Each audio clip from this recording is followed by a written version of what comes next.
UTEP visits Texas Tech. SMU squares off with North Texas and so much more across the Lone Star State. I repeat, we are out of Bort license plates. We're fixing to pick them.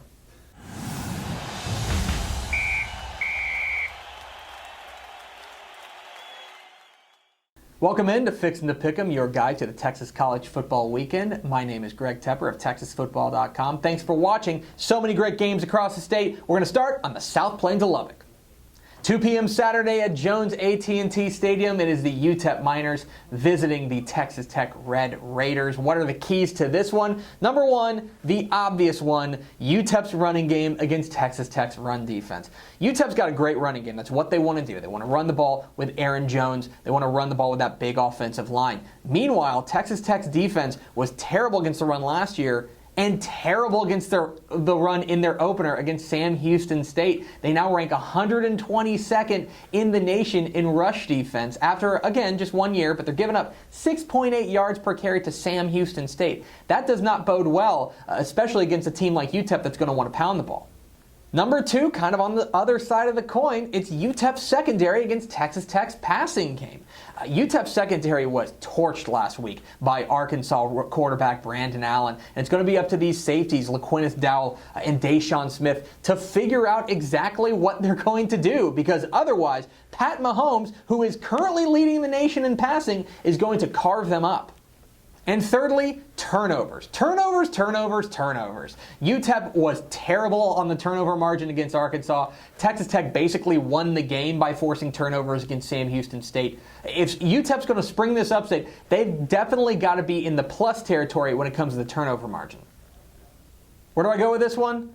I'm picking Texas Tech. It's going to be fashionable to say, oh, can UTEP come in and spring the upset? I think they totally could. That running game, especially if it gets going, could really be dangerous. But Texas Tech's too powerful offensively. I don't think UTEP's defense is up for the challenge. And beyond that, if Texas Tech gets Pete Robertson back, I think that could be a big boost for them. I'm taking the Red Raiders at home. Meanwhile, in Dallas, 6 p.m. Saturday night at Ford Stadium on the Hilltop, it is the North Texas Mean Green taking on the SMU Mustangs. What do we make of this one? You start with number one, just who is North Texas? This is the debut of Dan McCarney's Mean Green, and there are a lot of moving parts. Quarterback Andrew McNulty is the guy again under center. I'm a big fan of running back Jeffrey Wilson out of Elkhart, but this defense is a total mystery. Just two starters back. I like cornerback Kenny Byers, but what else is around him? North Texas is a bit of a mystery this year, and that's going to play a lot into what this game looks like. Number two, SMU's learning curve. At times, SMU looked fantastic in their opener against Baylor, and at other times, they looked like a team that was playing a lot of freshmen. There's going to be a learning curve for SMU. Just where they are on that learning curve is going to be very indicative of where this game goes. And thirdly, SMU's defensive line against North Texas's offensive line. UNT is going to be featuring 4 new offensive linemen up front on their starting rotation. That's got to be a place where SMU wins this game. Go at those youngsters and get in the face of Andrew McNulty. Make sure that he can't get passes away. Who am I picking? Give me the Ponies. Even though last year they went to North Texas and got blasted, I think that SMU has really improved. More so, I just don't know what to expect from this North Texas team. I think that this could be a very close game, and it wouldn't surprise me if North Texas won. But for now, give me Matt Davis and the SMU Mustangs.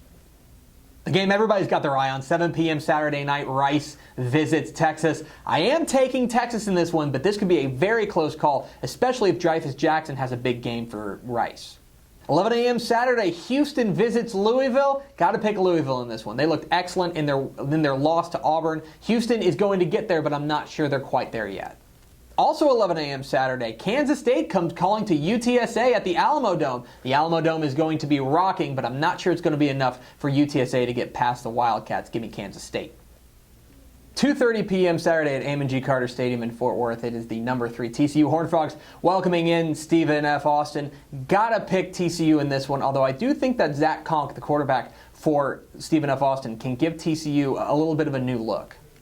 6 p.m. Saturday at Kyle Field, Ball State visits Texas A&M. The Aggies are going to win this one, but I think that style points are important. I want to see A&M come out and dominate this game.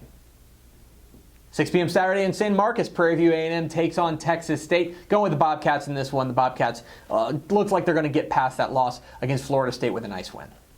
And finally, 6:30 p.m. Saturday night at Waco's McLean Stadium, it is Lamar taking on number 4 Baylor. Baylor's going to win. Baylor's going to win by a lot. Baylor's going to win by a lot. Baylor's going to win by a lot. Can I stop now? Can we just cut it there? That's going to do it for Fixin' to Pick'em. What am I wrong about? Leave comments down below. Don't forget to hit the subscribe button. Follow us on Twitter at DCTF. Like us on Facebook, facebook.com/Dave Campbell's. I've been told to tell you that we have an Instagram account. Take that for whatever it's worth. And of course, you can get in touch with the mothership, TexasFootball.com. Thank you for watching. I am Greg Tepper. We will see you later.